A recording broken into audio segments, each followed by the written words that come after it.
Estamos falando em Mercopar 2022, estamos falando em parcerias, estamos falando no cooperativismo, associativismo, estamos falando com quem está patrocinando o Master aqui, patrocínio ouro da Mercopar 2022, Sicredi Pioneiro.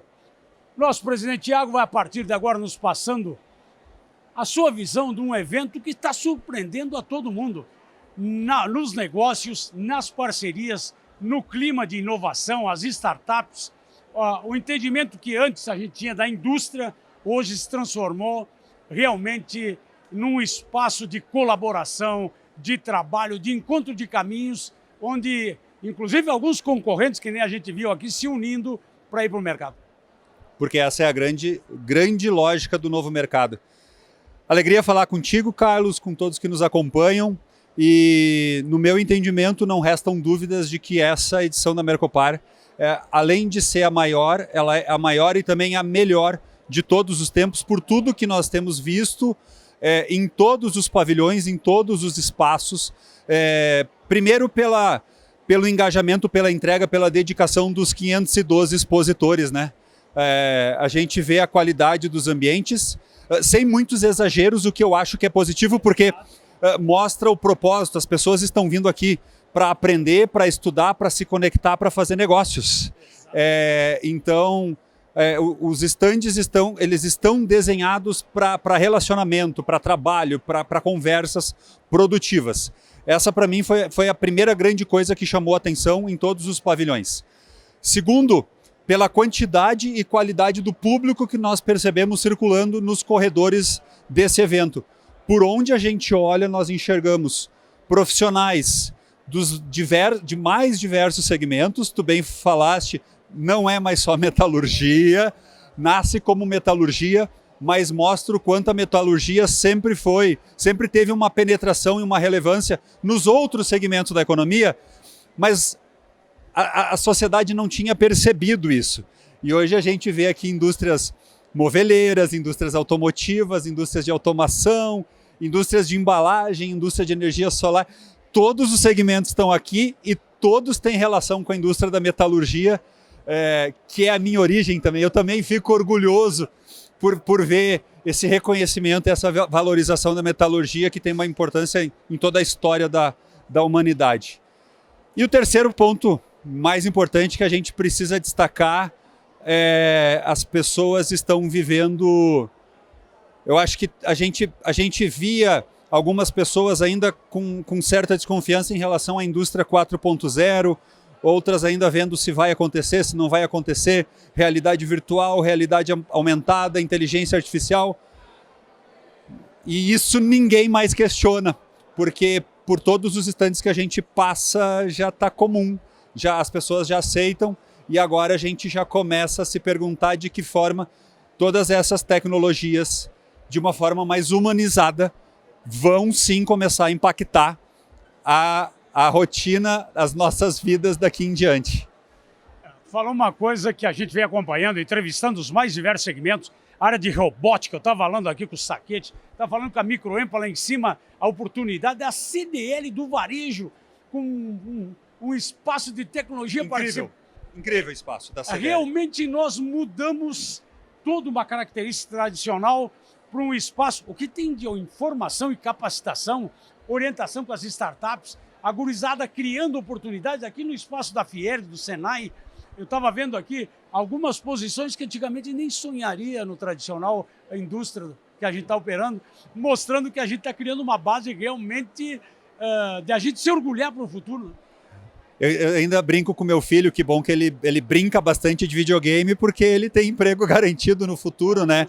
Tudo bastante gamificado e com certeza todo esse movimento que a gente enxerga, ele vai acabar mudando a rotina de muitas empresas. Eu já conversei aqui na feira, Carlos, com empresários de segmentos tradicionais ou ditos tradicionais, que estão aqui, por exemplo, para estudar realidade aumentada e realidade virtual como forma de entrada ou de ampliação da principalidade dos seus negócios no mercado em que eles atuam. Ou seja, está todo mundo bem acordado, está todo mundo bem antenado. E esse todo mundo, eu acho que cabe um destaque também, o que é todo mundo. Nós estamos falando de uma Mercopar que nasce em Caxias para mostrar, valorizar a nossa indústria metalúrgica na Serra Gaúcha, mas ontem, inclusive, foi o Dia Internacional do Cooperativismo de Crédito. Eu tive a oportunidade, pela Sicredi Pioneira, de realizar palestras para outras regiões do país, pelo fato de ter sido a Sicredi Pioneira a primeira cooperativa de crédito de toda a América Latina, e as pessoas perguntando sobre a Mercopar, pessoas de São Paulo, pessoas do Rio, pessoas de Minas, ou seja, ela é uma feira que já extrapolou a Serra Gaúcha, já extrapolou o Rio Grande do Sul, e ela passa a ser uma feira reconhecida em todo o território nacional, com certeza, o que é maravilhoso para fortalecimento desse ecossistema de negócios e de inovação. A gente está falando, eu estou me recordando que vale para todo mundo, nos sindicatos, nas grandes empresas tradicionais, ônibus, caminhão, cutelaria, móveis, enfim. A gente tem vários exemplos aqui, empresas de relevância nacional e internacional aqui na Serra Gaúcha. Mas quando a gente vê o sistema cooperativo entrar com o Instituto Hélice, com a Conexo, além de sindicatos, CIMEX, Microempa, CDLs, enfim, a própria maneira que a cooperativa está entendendo o mercado e apoiando a comunidade é uma coisa nova, há muito pouco tempo. Aquele foco no agro, aquele trabalho lá no início, e a gente vê 120 anos de história se adaptando e orientando e ajudando o mercado. É uma marca nova e importante, porque hoje eu não consigo falar em programa nenhum, nem nada, sem falar em Sicredi Pioneiro. Tu não consegue passar em nenhum instante sem falar no Sicredi, né? Nós temos responsabilidade nessa falta de conhecimento da sociedade em relação à relevância do cooperativismo, não só de crédito, mas do cooperativismo na geração de impacto econômico social nas comunidades em que está presente.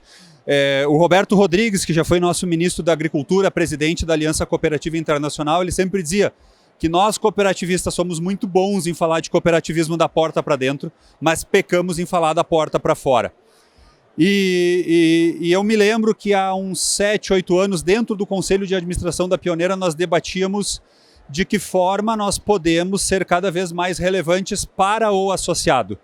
Dentro da lógica de que não existe uma cooperativa rica numa sociedade pobre, o nosso papel enquanto cooperativa não é ganhar dinheiro do associado, em cima do associado, mas fazer com que o sócio da cooperativa prospere, e a soma de todas as propriedades é que vai fazer com que a cooperativa seja grande e importante. Parece simples, Carlos, parece óbvio, mas tem uma mudança de mentalidade bastante grande, uma mudança de cultura, uma mudança de entendimento de quem está dentro, de quem está fora.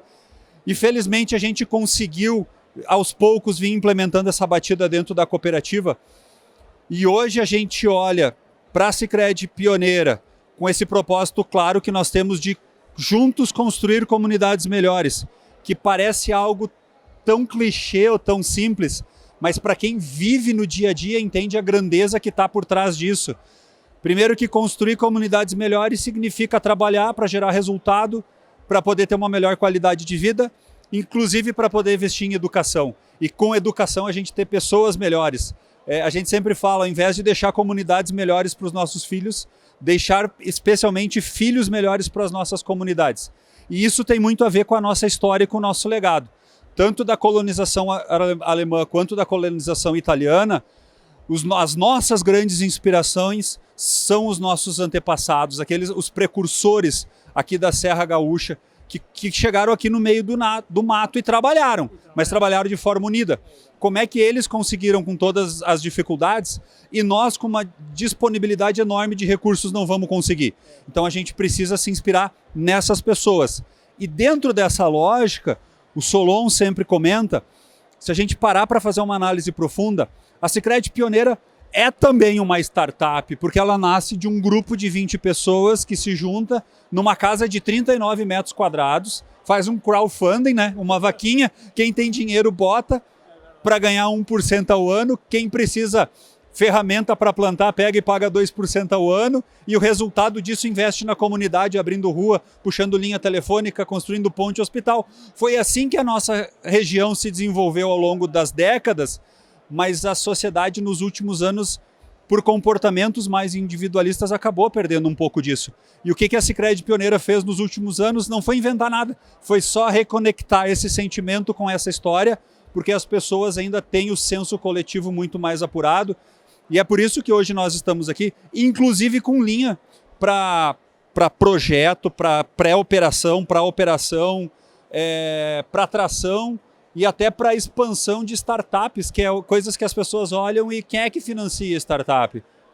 A não ser os fundos de risco, né? Não, são empresas, são players do mercado e vamos colocar eles no mercado porque tem muita ideia dessa gurizada, como tu diz aí, por trás dos computadores. Eles têm muita experiência e a gente sabe que tem muitas coisas que vão facilitar e melhorar a vida das pessoas e da comunidade. Por isso que a gente acredita tanto nesse trabalho. Tá aí o nosso líder aqui da Sicredi Pioneira, toda uma equipe fazendo da Sicredi Pioneira realmente uma base de apoio para a comunidade e se aperfeiçoando numa história de 120 anos, se transformando a cada dia numa referência de tecnologia, de inovação, de parcerias, mas valorizando o ser humano, as pessoas, né, e a comunidade onde ela está envolvida. Com gente qualificada, faz um mercado melhor para todos.